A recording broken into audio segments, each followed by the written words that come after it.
Bonsoir à tous, bienvenue pour ce nouveau Facebook Live exceptionnel, puisque ce soir c'est avec Nicolas Hulot que nous allons essayer de répondre à vos questions pendant une demi-heure pour un Facebook qui va être essentiellement consacré aux questions d'environnement, c'est normal, compte tenu de la présence de Nicolas Hulot. Alors nous commençons cette nouvelle édition un peu en retard, c'est évidemment dû au ministre d'État. Je n'en attendais pas moins, merci. Absolument. Non, en fait, c'est de ma faute. Et on va commencer sans transition. Avec peut-être, dans le contexte de la présentation mercredi par le gouvernement du plan pour la biodiversité, pour protéger la biodiversité, une remarque introductive, avec quand même une question, Nicolas. Je me souviens qu'un jour, tu m'avais expliqué que la biodiversité, tout le monde s'en foutait, et que c'était quand même pourtant un des problèmes essentiels qu'on avait en face de nous. Alors, sans nous dévoiler l'ensemble des mesures qui seront présentées mercredi, peut-être un mot sur les enjeux pour le gouvernement, mais en vérité pour la planète. Bon, l'idée et la volonté, c'est que la France prenne sa part de responsabilité dans un des deux grands enjeux universels qui conditionnent beaucoup de choses qui ont de l'importance à nos yeux pour le XXIe siècle. Alors je pense qu'on a acté en France que le changement climatique était un enjeu prioritaire. On a pris notre part de responsabilité avec la conférence de Paris. Sur la biodiversité, c'est vrai qu'elle a un peu partie de l'ombre du succès des changements climatiques. Donc la France va prendre sa part avec un plan d'action, ce qui lui permettra d'avoir une voix crédible et audible à l'international parce que les deux enjeux se conditionnent l'un l'autre. La perspective, si on laisse les tendances actuelles se développer, c'est 40 ou 50%, écoutez bien, du vivant qui pourrait disparaître de la surface de la planète d'ici le milieu du XXIe siècle. Alors au-delà de l'aspect purement éthique, il faut simplement comprendre que la biodiversité, c'est un peu notre boîte à outils pour faire face à toutes les difficultés qu'on va avoir à subir au XXIe siècle. Donc plus vous réduisez votre boîte à outils, moins on a de chances de s'en sortir par le haut. Voilà. Donc c'est un enjeu prioritaire. Et mercredi, on va se mettre en ordre de marche et on va sonner la mobilisation pour que chacun, acteurs politiques, responsables territoriaux, acteurs économiques et citoyens, eh bien, on se penche au chevet de la biodiversité. Et donc ça, c'est rendez-vous mercredi, on l'annonce. Mercredi, avec un conseil interministériel, c'est assez inédit. Tous les ministres, enfin, la plupart des ministres du gouvernement vont arriver chacun avec leur propre contribution parce que c'est un sujet qui doit s'aborder comme tous les sujets écologiques, d'une manière transversale. Voilà, alors on commence avec, merci beaucoup, on commence avec les questions. Alors la première est une question posée par Thiel, qui nous dit, et l'angle de la question est intéressant, et ça va nous permettre à nous deux, je pense, de dire un mot. Bonsoir, Monsieur le Premier ministre, à 80 km/h, je ne peux pas rouler avec la 5e vitesse de ma voiture, je vais donc devoir rouler en 4e, et par conséquent, je vais consommer plus d'essence et de gasoil et donc polluer. Vous préférez donc rajouter de la pollution dans notre pays, alors que pour faire baisser le nombre de morts de route, il y avait d'autres solutions, comme bien d'autres. Bref, la question de Thiel, qui est un peu une remise en cause de la mesure sur le 80 km/h, mais ce qui est intéressant, c'est qu'il remet en cause l'efficacité et il dit qu'en plus, il y aurait des effets pervers liés à la pollution. Alors je voudrais répondre très tranquillement à Thiel que la mesure que nous avons décidée et qui est en place depuis hier, de limitation à 80 km/h au maximum de la circulation sur les routes bidirectionnelles sans séparateur central, est une mesure qui a pour objectif non pas d'emmerder le monde, non pas d'accroître la vie, au contraire, mais de sauver des vies et d'éviter de très nombreux accidents et de très nombreux blessés. Juste un chiffre, je l'ai dit souvent, mais c'est pas grave, il faut les dire et les redire. L'année dernière, 3600 morts sur les routes françaises, 27 000 blessés graves. 27 000, quand je dis 27 000 blessés graves, c'est 27 000 personnes dont les lésions cérébrales ou physiques sont durables, voire permanentes, et qui doivent se reconstruire, doivent réinventer une vie avec des capacités physiques ou intellectuelles qui se sont trouvées totalement bouleversées. Moi, je ne me résigne pas à ces chiffres d'augmentation. Il y a 3 ans, on était plutôt à 3 300 morts. Et comme je ne me résigne pas à ces chiffres, j'essaie d'attaquer le problème par tous les bouts, si vous me permettez cette expression un peu triviale, c'est-à-dire prendre des mesures sur la conduite en état d'ivresse, sous l'emprise de produits stupéfiants, sans permis, ou en utilisant son téléphone portable pendant qu'on conduit. C'est plus de formation, c'est évidemment toute une série de mesures, et c'est aussi la limitation de la vitesse sur ces routes, parce que ce sont les plus dangereuses. Plus de la moitié des accidents ont lieu sur ces routes. Et parce que systématiquement la vitesse est un facteur aggravant. Alors j'ai parfaitement conscience que ça ne rend pas très populaire, mais après tout, je considère que dès lors qu'une mesure est bonne pour mes concitoyens et pour la France, le fait de s'exposer à une certaine impopularité, qui ne me surprend pas, mais que j'assume, n'est finalement plutôt une fierté que quelque chose dont il faudrait avoir peur. on va mettre en place cette mesure, on a mis en place cette mesure hier. On espère pouvoir sauver 400 vies par an et on espère pouvoir éviter 2 à 3 000 accidentés graves par an. La mise en œuvre de cette mesure, elle se traduit d'abord par des mesures pédagogiques parce qu'on ne veut pas l'appliquer de façon brutale dès le jour de son entrée en vigueur. Et donc, il y a beaucoup de policiers, beaucoup de gendarmes qui ont procédé à des contrôles pour expliquer la mesure, qui ont distribué des flyers, qui vont donc expliquer le bien fondé de cette mesure, mais qui va s'appliquer et dont j'espère qu'elle va sauver des vies. Et peut-être un mot, Nicolas, sur le même sujet. Je n'ai pas eu l'occasion de m'exprimer sur cette mesure. Je peux entendre dans la ruralité que ça paraisse comme une mesure contraignante, on va perdre quelques minutes. Mais ça ne sauverait que 10 vies, ça ne remettrait pas en cause l'utilité de cette mesure. Il y a des mesures qui ne sont pas populaires, sur lesquelles on n'aura jamais de reconnaissance, puisque ceux qui vont être sauvés par cette vie, par définition, ne le seront pas. Et moi, je veux simplement dire que dans ce domaine-là, on est tous évidemment un peu addicts à la vitesse. On aimerait bien gagner 10 minutes pour aller à son travail ou rentrer chez soi. Mais je pense que c'est une mesure salutaire. Et puis, pardon de le dire à-t-il, mais si on passe de 90 à 80 km/h, très sincèrement, je ne vois pas comment on peut consommer plus. Non, je pense que voilà, ce n'est pas l'objet principal de la mesure, mais ça peut être un deuxième effet qui n'est pas totalement anodin. Merci beaucoup. Julie nous pose la question suivante. Comment comptez-vous mettre, c'est intéressant, de la cohérence, nous dit Julie, dans les décisions de ce gouvernement, tantôt très positives pour l'environnement et tantôt dans la direction complètement opposée. Entre le plus et le moins, nous dit Julie, c'est malheureusement le moins qui gagne. Nicolas. La cohérence, c'est un long chemin. C'est vrai qu'il faut phaser, il faut synchroniser, parce qu'il y a la pression du court terme, il y a les enjeux du long terme, et il faut en permanence essayer de combiner les deux. Pas toujours facile. C'est le rôle du ministre de la Transition écologique et solidaire, c'est de créer de la cohérence dans cette transition. Globalement, on se fixe des caps quand même. Quand je suis arrivé au gouvernement, on a lancé le plan climat, avec une neutralité carbone à 2050. Ça donne une orientation. Puis dans la foulée, on a acté la fin de la vente des véhicules thermiques en 2040. Ça a donné une direction et puis ça a suscité la créativité chez les industriels automobiles. Puis dans la foulée, on a voté, on est le premier pays à l'avoir fait, une loi qui interdit toute nouvelle exploration d'hydrocarbures sur le territoire français. Donc à terme, toute fin d'exploitation des hydrocarbures. Donc quelque part, on a programmé la sortie des énergies fossiles. Ça, c'est une manière de rentrer dans la cohérence. On ne peut pas faire les choses du jour au lendemain parce que, par définition, une transition, il y a des conversions. Il y a des gagnants et des perdants, et si on prend le temps de programmer cette transition, on fera en sorte qu'il n'y ait que des gagnants.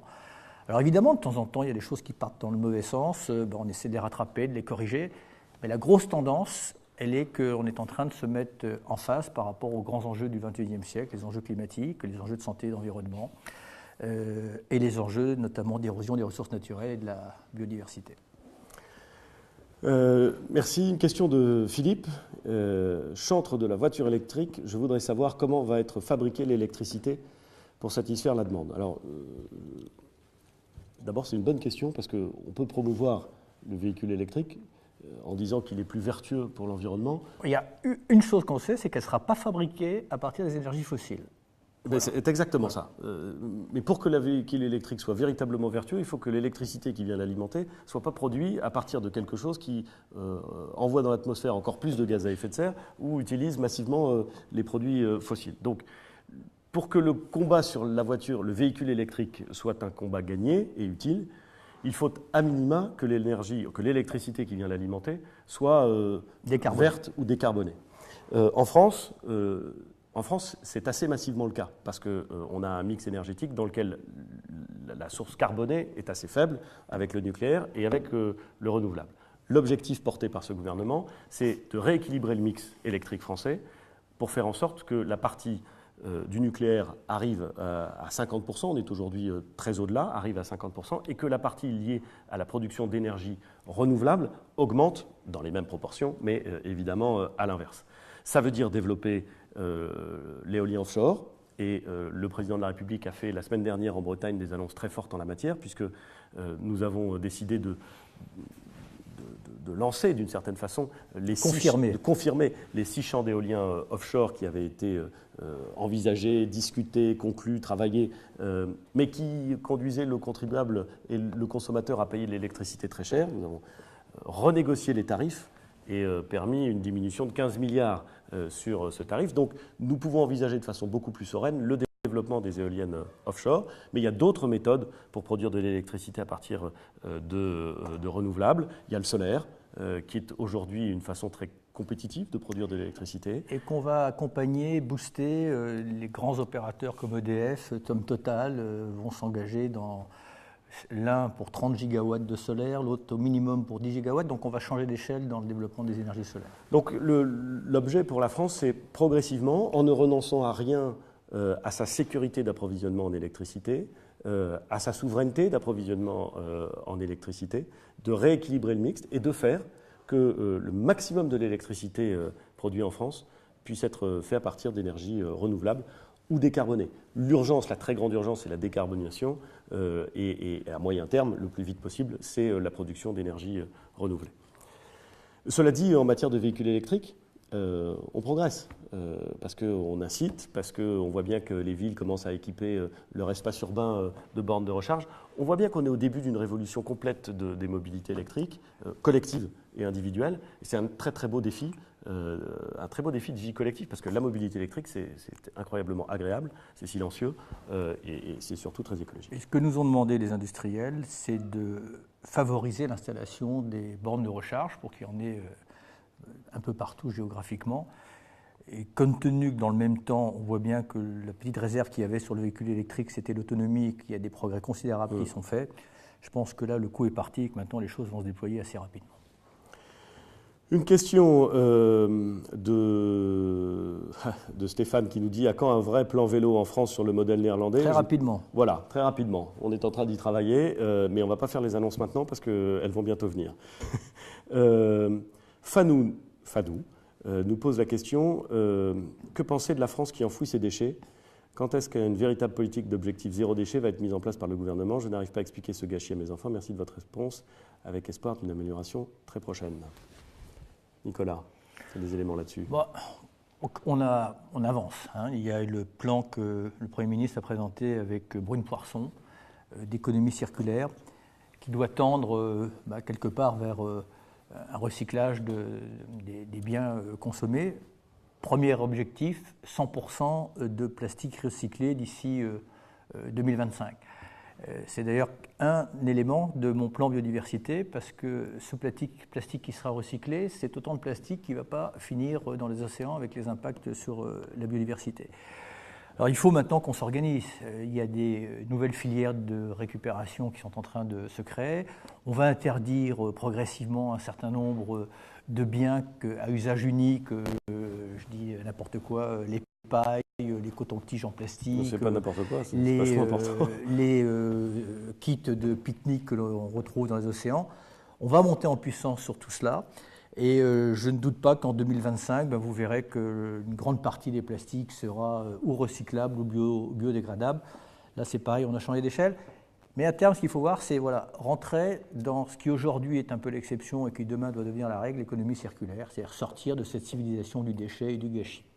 Et Nicolas Hulot a raison de mentionner ce plan sur l'économie circulaire porté par la secrétaire d'État qui travaille avec lui, parce que l'idée, c'est de procéder par interdiction, parce qu'il y a des produits qu'il faut interdire. Alors il faut le faire dans le temps pour ne pas laisser les gens sans solution immédiatement et pour ne pas prendre à revers des gens qui ont des emplois, mais il faut le faire prévisible et clair. Il y a aussi des choses qu'on peut changer dans nos comportements et qu'on peut inciter dans nos comportements. C'est d'abord le tri. On va prendre toute une série de mesures pour simplifier, pour harmoniser la façon de gérer le tri en France.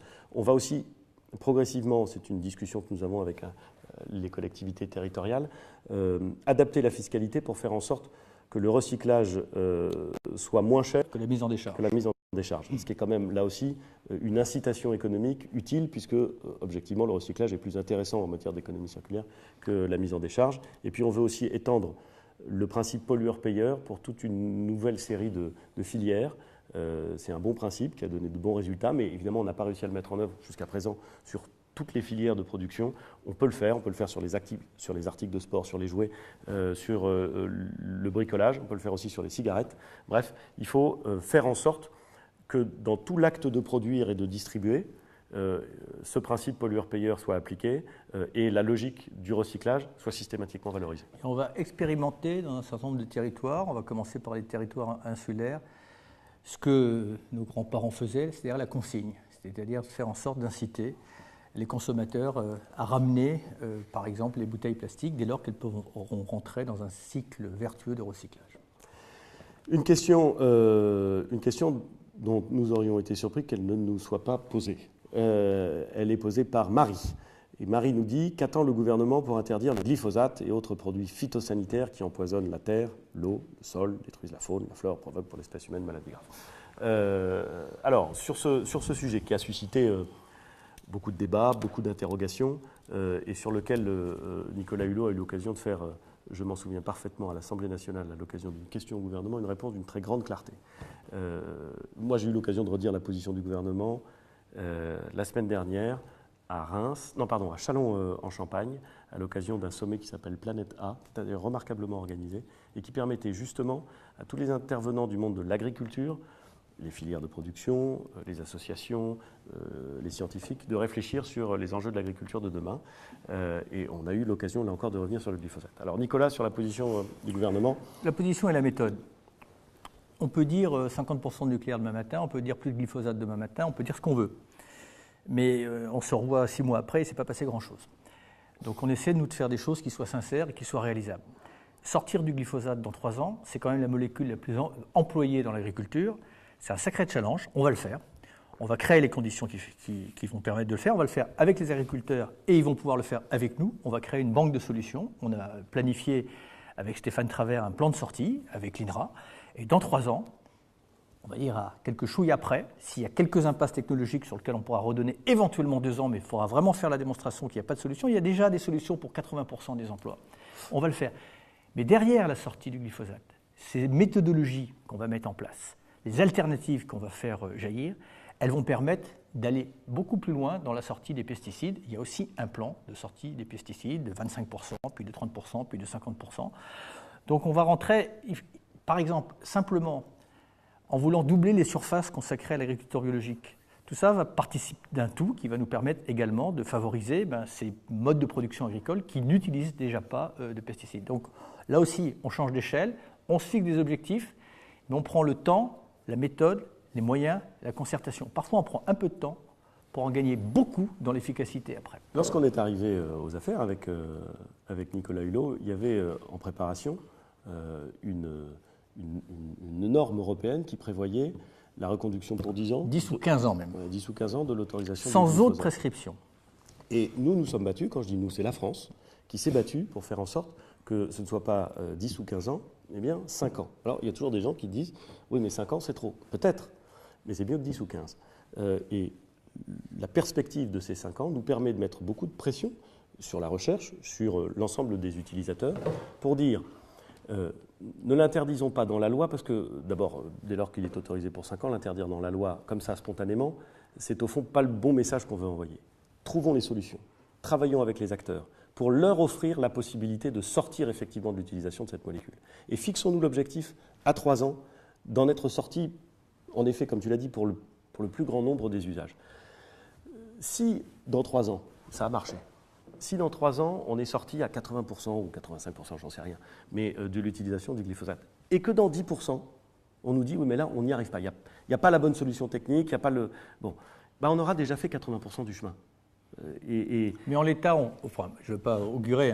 Et on aura bien avancé. Et dernière chose, justement parce que je pense à ça s'agissant de Planète A, je me suis beaucoup réjoui de voir que cette logique, qui a fait l'objet de beaucoup de contestations, on s'est fait engueuler dans tous les sens, ceux qui sont pour ont dit qu'on n'allait pas assez vite, ou qu'on allait trop vite, ceux qui sont contre ont dit qu'on n'allait pas assez vite. Bon, c'est toujours comme ça quand vous essayez de trouver la bonne façon d'avancer qui est conforme à la réalité. Mais ce que j'observe, c'est qu'au-delà de ces postures et au-delà de ces oppositions de principe, on a vu des acteurs, des agriculteurs, même des organisations syndicales. Un changement d'état d'esprit. Exactement, des organisations syndicales. Ok, très bien, ça nous emmerde, mais on va travailler et on va essayer de trouver les solutions, et on va essayer de les discuter avec vous, et on va essayer de les mettre en œuvre. Et bien ça, c'est la bonne méthode. C'est une méthode réaliste. Je ne dis pas que c'est spectaculaire, moi je trouve ça très bien. Je ne dis pas que c'est spectaculaire, mais c'est comme ça qu'on fait. Il y a aussi un effet vertueux, c'est que l'Europe s'est engagée à mettre des moyens sur la recherche pour adapter la méthodologie sur la dangerosité d'un certain nombre de produits. Parce que jusqu'à présent, pour vérifier si un produit était dangereux ou toxique, je vais faire court, mais enfin, on regardait la dose et à partir de quelle dose ce produit était dangereux. Mais il y a deux phénomènes que maintenant les agences vont prendre en compte, c'est ce qu'on appelle le phénomène de bioaccumulation dans le temps et le phénomène d'effet cocktail, parce que parfois une molécule toute seule peut être inoffensive et ajoutée à un adjuvant, elle peut être toxique. Ça va nous permettre de rationaliser les choses et de faire les choses avec une grande rigueur scientifique. Donc je pense que c'est une approche qui me semble rationnelle, cohérente et déterminée. Sherman nous pose la question suivante. Bonjour Monsieur le Premier ministre. Ma question est liée à cette catastrophe naturelle qui envahit la Caraïbe, notamment les départements de la Martinique et de la Guadeloupe, par des algues. Le ministre de l'écologie a fait cette promesse lors de son déplacement que le ramassage des algues allait se faire rapidement. Les algues en question sont les sargasses. Et c'est vrai que Nicolas Hulot est allé avec Annick Girardin sur place d'abord pour voir, pour constater, pour essayer de comprendre et pour essayer de prendre les premières mesures. Moi j'ai été frappé par ce que tu as raconté quand tu es rentré, par l'ampleur du dérèglement et du phénomène et par sa nocivité. Et je pense que c'est utile qu'on puisse en effet expliquer à la fois l'ampleur du phénomène. C'est tellement énorme qu'à distance, quelle que soit l'attention qu'on porte à ces territoires ultramarins, on ne mesure pas la détresse que ça peut provoquer parce que ça paraît être une pollution sans fin. On ramasse des milliers de tonnes de sargasses et 2 jours après, la même quantité, si ce n'est plus, est revenue. Avec un effet au minimum incommodant et désagréable, c'est qu'au bout de 2 jours d'échouage, ces sargasses émettent notamment de l'H2S et qui a des désagréments sanitaires. Donc ce à quoi nous nous sommes engagés, c'est d'abord d'avoir une vraie stratégie opérationnelle. Quand il y a une pollution quelconque, quand il y a une alerte météo, il y a un plan opérationnel, il n'y en avait pas pour les sargasses. Donc dorénavant, quand il y aura des épisodes sargasses, eh bien, on fera en sorte de mettre les moyens pour que dans les 48 heures, donc avant que ces sargasses dans les lieux habités ou à proximité de commerce ou de port, eh bien, puissent être ramassés. Donc on mettra les moyens qu'il faut et on montera en puissance ce plan jusqu'à ce qu'on puisse tenir cet objectif. Puis on a pris un certain nombre de mesures avec notamment Agnès Buzyn et Frédéric Vidal pour informer en toute transparence des effets sur les populations qui sont concernées. Ce n'est pas toute la Guadeloupe et toute la Martinique, je le dis pour que vous ne soyez pas dissuadés de partir en vacances en Guadeloupe et Martinique. C'est une partie du littoral qui n'est pas négligeable, mais pour ceux qui le vivent, c'est véritablement l'enfer. On n'a pas une explication, mais on va y travailler, et notamment on va faire des réunions régionales et internationales dès le mois d'octobre pour essayer de mutualiser les moyens avec toutes les îles des Caraïbes qui sont concernées.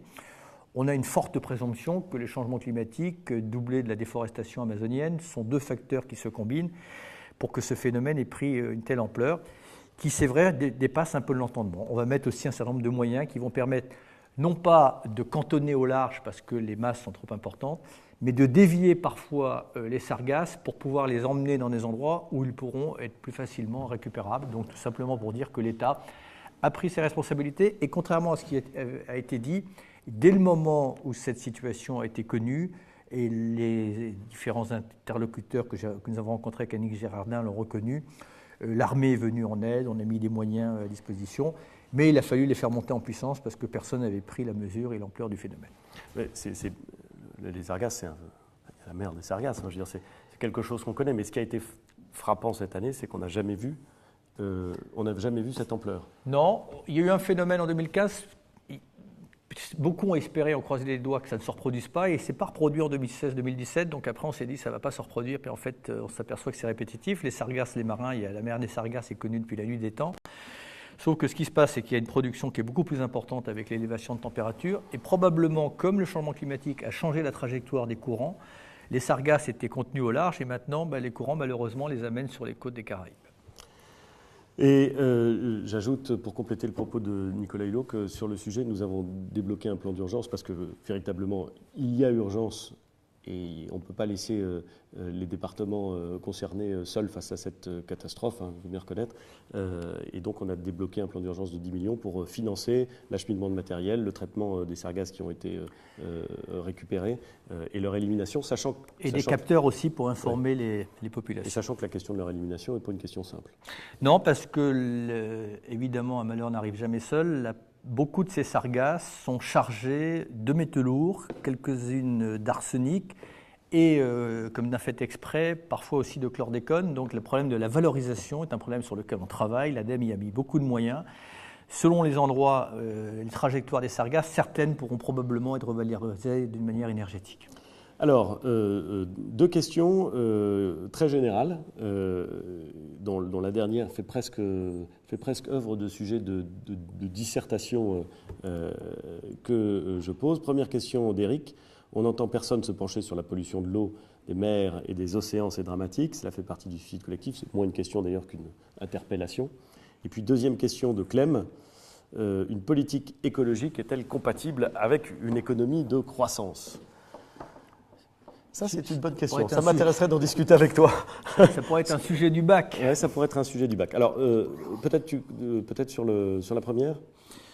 La seconde, elle m'intéresse aussi. Ah oui, je sais, mais moi aussi. Il y a un économiste anglais qui s'appelle Tim Jackson qui avait répondu à cette question par un livre dont le titre était « Comment prospérer sans croître ».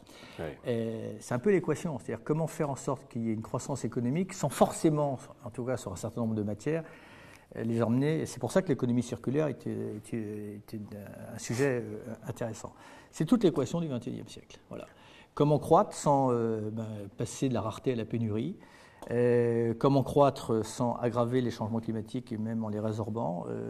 C'est probablement là qu'on rentre dans le dur de l'écologie et c'est probablement là que de temps en temps il y a des synchronisations qui sont compliquées à avoir parce que, encore une fois, comment servir le long terme, le court terme sans desservir le long terme. C'est vous résumez l'équation. C'est, je dois dire, un magnifique sujet avec une question, d'abord une question bête, mais pas si bête que ça parce qu'au fond elle traduit bien des choses, de comptabilité. Et ensuite, une question de fond, de ressources, d'utilisation des ressources et de modification de l'empreinte environnementale. La question bête de comptabilité, c'est que, pour dire les choses de façon caricaturale, quand un pétrolier comme la Mococadis vient s'échouer sur les côtes françaises, ça crée de la croissance. C'est affreux à dire, mais c'est vrai. Ça peut créer de la croissance, plus exactement. Parce que toute l'activité, et notamment l'activité de dépollution, qui n'est jamais complète, est comptée comme de la valeur ajoutée, et donc vient s'incorporer dans. C'est pour ça qu'il faut peut-être revoir les indicateurs du PIB. Et c'est pour ça que, au moins pour savoir ce qu'on fait, ça a du sens de s'interroger sur comment est-ce qu'on calcule la croissance et comment est-ce qu'on intègre les effets, les externalités négatives dans la question de la croissance. Ça, c'est le premier sujet. Mais c'est pas un sujet, c'est un sujet statistique, mais c'est pas un petit sujet, c'est au fond un sujet politique aussi. Puis il y a un deuxième sujet de fond qui est comment est-ce qu'on envisage la création de richesses collectives, le bien-être collectif, l'enrichissement collectif, pas simplement l'enrichissement financier individuel, mais l'enrichissement collectif, dans un monde avec des ressources naturelles qui sont fragiles, qui sont finies, par définition, et dans un monde où l'empreinte sur l'environnement est telle qu'il en arrive à déstabiliser complètement l'écosystème dans lequel on vit. Et ce n'est pas non plus une question simple. Ce qui me semble évident, c'est que il faut voir ça dans la durée, en prenant en compte toujours le temps long, à la fois dans ce qu'il a d'angoissant, parce qu'on voit qu'il y a des tendances qui, si elles se poursuivent, nous conduisent évidemment dans l'impasse, et aussi en apprenant de ce qui s'est passé, parce que parfois on a réussi à trouver des solutions qui transformaient notre environnement. Je termine sur cette question générale en forme de question philosophique par la référence à un livre que je cite souvent et que Nicolas aime bien, qui est Effondrement de Jared Diamond. Collapse en anglais, qui montre comment doivent être envisagées les questions d'accès aux ressources, d'environnement et de collaboration avec les sociétés qui nous entourent lorsque ces questions-là deviennent prégnantes et arrivent à un point qui est tel que si on ne prend pas les bonnes décisions, c'est une société entière qui s'effondre littéralement, qui disparaît. Et je trouve que cette question-là est une question assez obsédante. Moi, elle me taraude beaucoup plus que certains ne peuvent l'imaginer.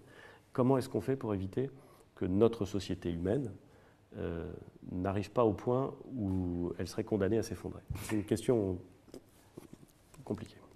Il aura fallu ce Facebook Live pour que je sache que vous aviez, Monsieur le Premier ministre, lu. C'est parce que tu n'étais pas attentif, parce que je l'ai Effondrement. cité dans mon discours de politique générale. Et c'est très intéressant parce que, en fait, ce livre essaye d'expliquer pourquoi un certain nombre de grandes civilisations ont disparu. Et le petit dénominateur commun, si je fais court, c'est la difficulté qu'ont eu ces peuples et ces civilisations à prendre en compte la limite des ressources dont ils disposaient.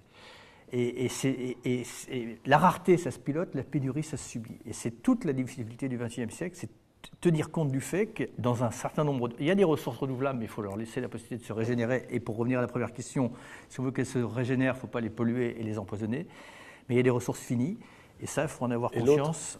Et l'autre enseignement du livre, c'est qu'on peut s'en sortir.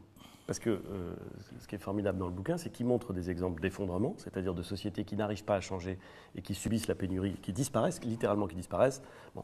Et puis il montre des sociétés dans lesquelles, pour des raisons XY, on comprend qu'on est en train d'approcher la limite et on change, non pas d'ailleurs pour arrêter de croître, mais pour changer le modèle qui permet à l'environnement et aux ressources d'être préservés. Mais il y a un point de retour. Hein. Il y a un point de retour. Mais l'exemple où ça marche bien, c'est le Japon et la reforestation. Et où ça ne marche pas, c'est l'île de Pâques. Exactement. Et, il y en a d'autres exemples. Mais voilà, mais ça montre que collectivement, quelles que soient les époques, il y a des moments où les décisions doivent être prises. Et si j'emploie un gros mot devant le président, devant le Premier ministre... Non, là, ça y est, c'est fini, t'es mort. On est cuit, là, c'est Est-ce que terminé. la notion... Non, mais la notion de croissance est des croissances sélectives. C'est-à-dire, par exemple, on veut sortir du pétrole, on va accompagner la sortie du pétrole. C'est une forme de décroissance. On veut développer les énergies renouvelables, ça va être une forme de croissance. Donc simplement, ce que je veux dire, c'est que nous sommes confrontés à des choix. Et moi, ça ne me gêne pas en termes de notion de progrès, parce que je crois que c'est Victor Hugo qui disait « le progrès, ça vaut par des acquiescements et des renoncements ». Il faut croître ce qui participe de la solution, décroître ou suspendre. Tu es d'accord avec moi? Ce qui participe du problème. Non, mais de toute façon, accessoirement, c'est probablement une des choses. Voilà, c'est ça. Il y a des moments où on n'a pas de choix. Alors la question, c'est de savoir quel rythme, c'est de savoir comment est-ce qu'on accompagne ça. Et ça, c'est une question du réel. C'est pas une question théorique. Et nous, on la vit en réalité. On la vit par rapport à des gens qui ont parfois des approches qui sont assez théoriques et assez principielles, alors que nous, on doit être confrontés. Après tout, c'est aussi ça l'acte de gouverner. On est confronté à la réalité. Et c'est très bien ainsi, et c'est un honneur qui ne se refuse pas. Sur ces considérations peut-être un peu philosophiques et générales... L'occasion ne nous a pas souvent été donnée. En sachant que Nicolas Hulot a remarquablement résisté à un fou rire au début au début de cet entretien, je vous remercie beaucoup et je vous donne rendez-vous à une prochaine fois.